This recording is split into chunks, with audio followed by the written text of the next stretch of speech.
ओह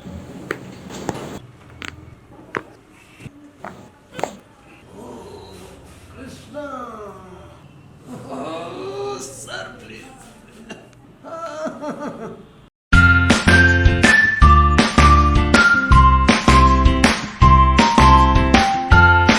ओह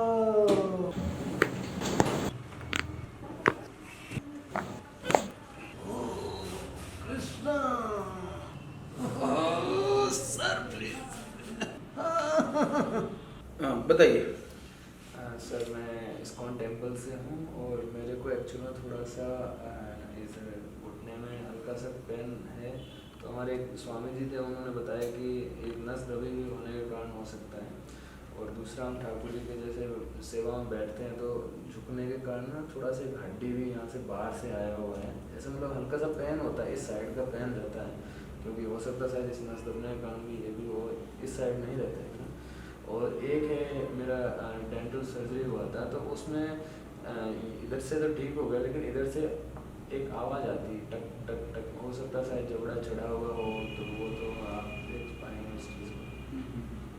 तो ये मेजर चीज़ें हैं जो अच्छा, तो ये घुटने वाला कब से आ रही दिक्कत आपको? ये 4 साल हो गए इसको, 4 साल, क्योंकि पहले तो पता नहीं था, क्योंकि हो सकता था इसमें है नहीं तो हो सकता है कुछ प्रॉब्लम हुई, लेकिन जब मोशन कैसा आता है आपको? टाइट आता मोशंस है? पहले मेरे को कॉन्स्टिपेशन था, लेकिन अब पिछले 1-1.5 महीने से प्रॉपर मॉर्निंग में मैं फ्रेश होता हूँ फुल, और इवनिंग में भी फ्रेश होता हूँ, कोई मैं मेडिसिन नहीं लेता हूँ, लेकिन मैंने अपने लाइफस्टाइल में थोड़ा फ्रूट्स वगैरह और एक टाइम में प्रसाद लेना ठाकुर जी का और कुछ ऐसी चीज़ें बढ़ाई जिसके कारण अभी ठाकुर जी की कृपा से ठीक चल ठीक रहा है। कभी जैसे स्टूल में कभी बर्निंग या पेट में गर्म लगना? पेट में तो गर्म नहीं लगता है, कभी कभी हम जैसे थोड़ा हल्की सी मिर्च वगैरह खा लेते हैं तो हल्का सा जलन सी होती है, बाकी ऐसा जलन सी होती है। तो उसके बाद स्टूल में यूरिन में भी जलन आती है? नहीं, कभी नहीं आती है। वो सिर्फ यहाँ से हल्का सा थोड़ा होता है, उसके बाद वो भी नॉर्मल होता ये राइट पेन है, लेफ्ट पेन है आपको? है। यहाँ पेन नहीं ये कोई दर्द नहीं है? नहीं, ये दबाने से ऐसे हाँ, दबाने से बताइए ज़्यादा कितना है, राइट में लेफ्ट में? इस साइड हल्का सा, इस साइड ठीक है। थोड़ा मतलब वो एक्चुअली मसल्स दब रही है इसका। यहाँ पे? यहाँ पे कोई दर्द नहीं है सर। यहाँ पे ना राइट लेफ्ट कोई दर्द ना, नहीं ना, कोई है? दर्द अभी भी नहीं है? नहीं, ये यहाँ पे भी नहीं, इधर? नहीं। ये भी नहीं? हाँ, यहाँ पे हल्का सा इस साइड में थोड़ा सा वो राइट साइड में दबाने के कारण है। यहाँ पे भी नहीं है सर। यहाँ पे भी नहीं है। नहीं।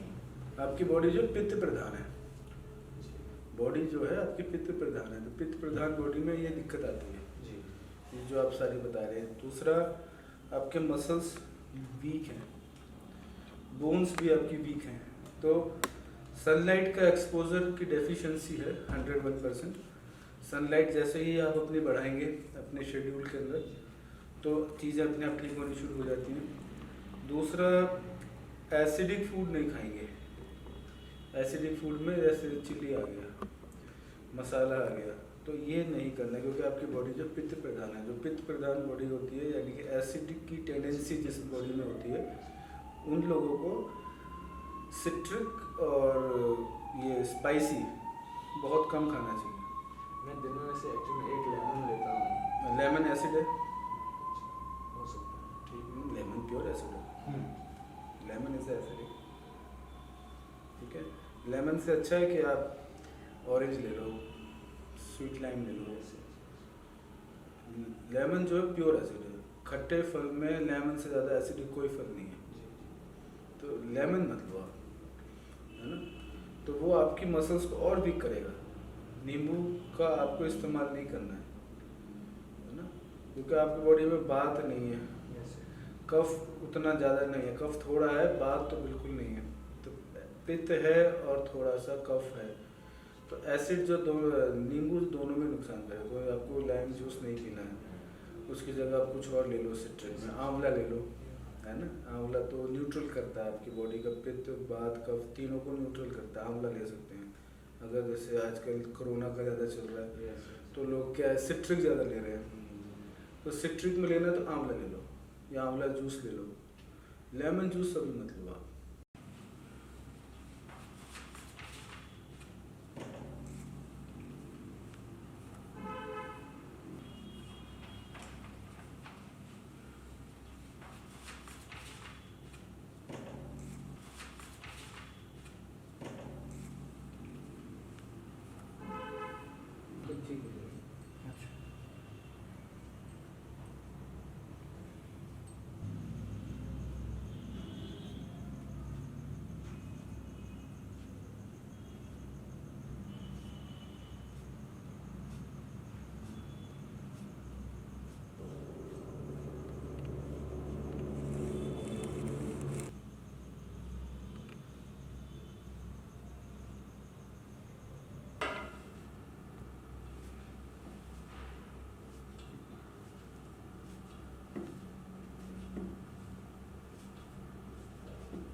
Krishna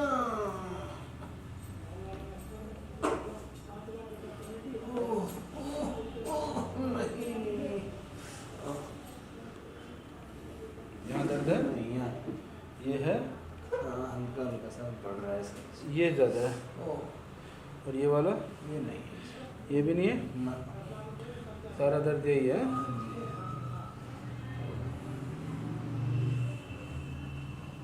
Oh, sir, please. Oh, Krishna.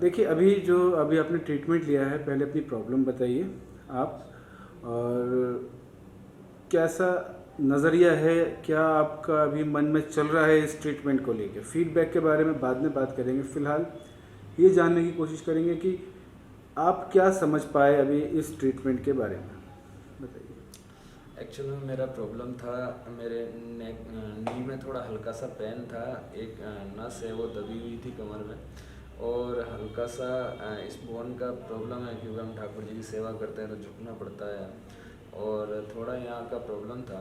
तो बेस्ट है एक्चुअल में, आजकल हम देखते हैं कि लोग ज़्यादातर सर्जरी और इंस्टेंट चाहते हैं। इंस्टेंट एक्चुअल में वास्तव में कुछ होता नहीं है, इंस्टेंट आपको और लेट लेके जाता है। आज आप कोई चीज़ ले लोगे ऐसी जो बाद में आपको बहुत हार्म करेगी।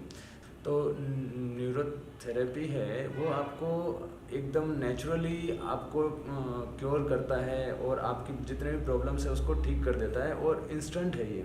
आपको तुरंत रिलैक्स फील होगा। जैसे अभी सर ने किया तो मेरे को रिलैक्स है, मैं थोड़ा एक्टिवली हूँ, मेरे नेवल्स में कुछ प्रॉब्लम है पेट के, उन्होंने अच्छा ट्रीटमेंट दिया जिससे मेरे को अभी फील हो रहा है, मेरे को प्यास सी लग रही, भूख सी लग रही। तो नेचुरल चीज़ है ये।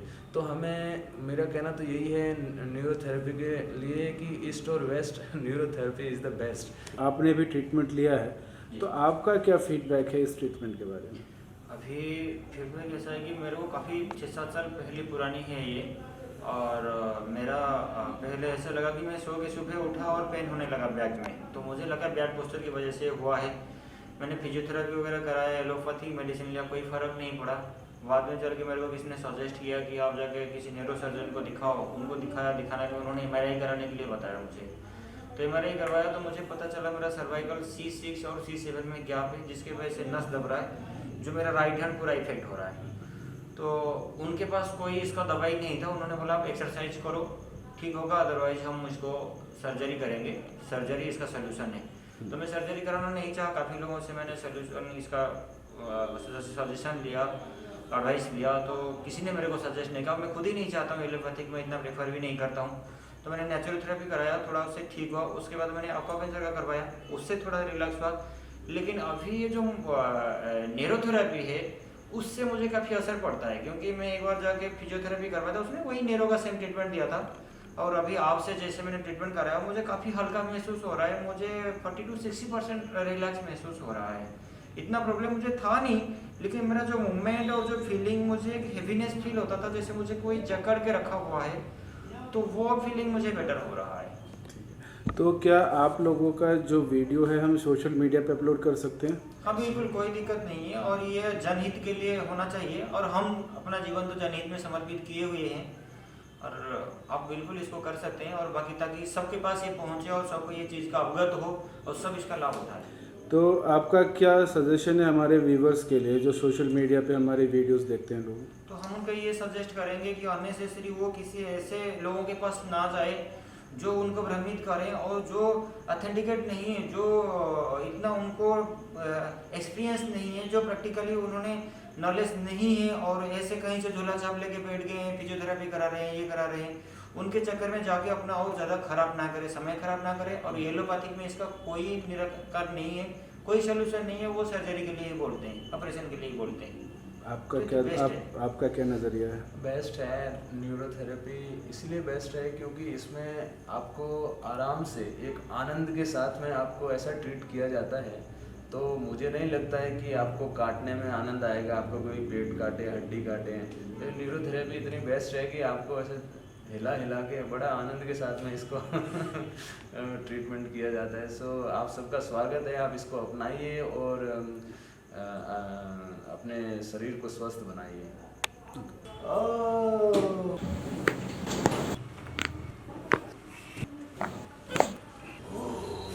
Krishna, oh sir please.